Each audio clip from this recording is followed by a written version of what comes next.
Hogy emlékszik ön, hogy megszavazta Magyarország a szankciókat? Magyarország? Mi ezt? Hát miniszterelnök. Köszönöm szépen. Hogy emlékszik ön, hogy megszavazta a miniszterelnök a szankciókat? Véleményem, hogy a szankciók rengeteget ártanak az ország. Ez világos, hogy megszavazta ezeket a miniszterelnök? Lettem. Mióta Oroszország megtámadta Ukrajnát, az Európai Unió 8 szankciós csomagot fogadott el Oroszországgal szemben. Ezeknek az életbelépéséhez az összes tagállam vezetőjének a beleegyezése szükséges, így a magyar miniszterelnöké is. Orbán Viktor viszont a legutóbbi rádiós interjújában azt mondta, hogy Magyarország sosem támogatta, és nem is szavazta meg ezeket a szankciókat. Magyarország sosem támogatta a szankciókat, nem is szavaztuk meg őket. Minden egyes esetben kivételekért harcoltunk, és sikerült is elérnünk mentesítéseket. És miután megkaptuk a mentesítéseket, nem szavaztunk a szankciók ellen, elengedtük őket. De mi sose támogattuk a szankciókat, és ezután sem fogjuk. Tényleg nem szavazta meg a miniszterelnök a szankciókat? Most ezt mondta a rádióban. Ön hogy tudja egyébként képviselni? Ön hogy tudja, megszavazta Orbán Viktor a szankciókat? Nem tudom. Nem ilyen egyszerű ez a kérdés. De ahhoz, hogy elfogadják, ahhoz minden tagállam vezetőjének meg kell szavaznia. Bizonyos korlátokat elfogadott, de azokat a szankciókat, hogy a gázra, a energiára vessenek ki, azt nem támogattuk. Vannak olyan pontok, ahol nyilvánvalóan Európa egységét nem akarta megbontani a miniszterelnök, de azoknál a pontoknál, amelyek a magyar embereket, a magyar családokat és az országunkat érzékenyen érintették volna, ott nyilvánvalóan a nemzeti álláspontot képviselte. Ez így helyes, én minden miniszterelnöknek ezt tanácsolom. Ezek a szankciók, ezek egyébként nekünk kárt tesznek. És Európai Uniós vonatkozásban pedig általában mindig becsomagolják őket egy olyan összefüggésrendszerbe, amire nehéz azt mondani, hogy nem akarunk ezzel egyetérteni. Fordított szavazás van. Nem igennel kell szavazni, hanem vétót kell emelni. Fordítottan működik a... Hogy gyakorlatilag elfogadta, nem? Igen mondunk, vagy nemet, ott ha valaki nem emel vétót, mint ahogy mi az energiaszankciók esetében vétót emeltünk, és azt mondtuk, hogy nem. Ez a határ, és ne tovább.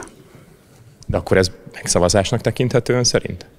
Nem akadályoztuk, hogy ezeket a szankciókat meghozzák. Egy Európai Unió közösség tagja vagyunk, mindaz, ami ránk néz rossz, az a miniszterelnök elutasította, azt nem szavazta meg, tehát nem szavazta meg, hanem annak egy olyan formáját szavazott meg, amely minket sok mindentől mentesít. Ön is tudja. Hát feltételekkel, de megszavazta. Ne komolytalankodjunk. Csak hogyha feltételekkel, de megszavazta, akkor nem megtévesztés azt állítani a magyar embereknek, hogy nem szavazta meg? És emiatt aztán sokan azt is hiszik, hogy nem szavazta meg. Azt gondolom, hogy nem az. Hát akkor igazat mondott a miniszterelnök ön szerint. Igen, a miniszterelnök igazat mondott. Az igazság nem annyira egyszerű.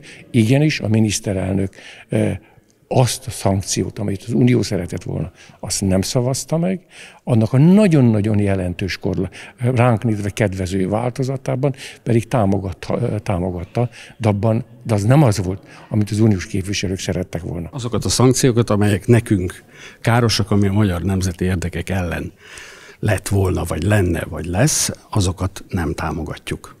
Hát de mégis 20% az infláció, úgyhogy akkor...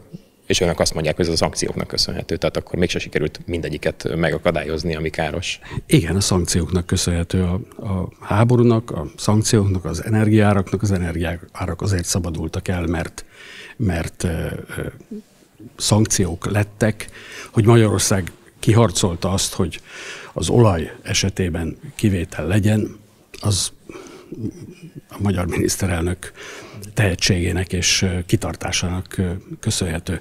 De hogy ez egyébként mit okoztak ezek a szankciók, azt láthatjuk az inflációban és az eredményeken, mármint hogy a szankció eredménye ez. Az, hogy a miniszterelnök ugyan feltételekkel, kivételekkel, de megszavazott minden szankciót, de ezek után is itthon, ami a csövön kifér, szídják a szankciókat, és a szankciókat teszik felelőssé minden rosszért, ami van az országban. Tehát ebben nincs egy ellentmondás? Hát ön mondta ki, hogy kivételekkel és feltételekkel. Jó, de ha megvannak a kivételek, akkor miért tesznek ennyire rosszat? Hát akkor nem volt elég a kivétel? Összes kivételt és összes feltételt, mert én bevallom, nem is ismerhetem. De akkor ő nem lát itt egy ellentmondást? Hát az egész helyzet ellenmondásos, uram, nem tudok ezt többet hozzátenni.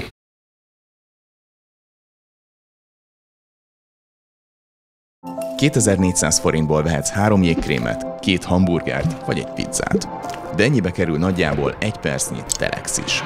Az, hogy az ország legnagyobb közösségi újságja ilyen színvonalon tud működni, több mint 100 ember összehangolt munkáját igényli. Mindezt pedig nem oligarchák pénzéből tesszük, hanem az olvasókra támaszkodunk. Szállj be te is néhány percre, állj be most te is a Telex mögé.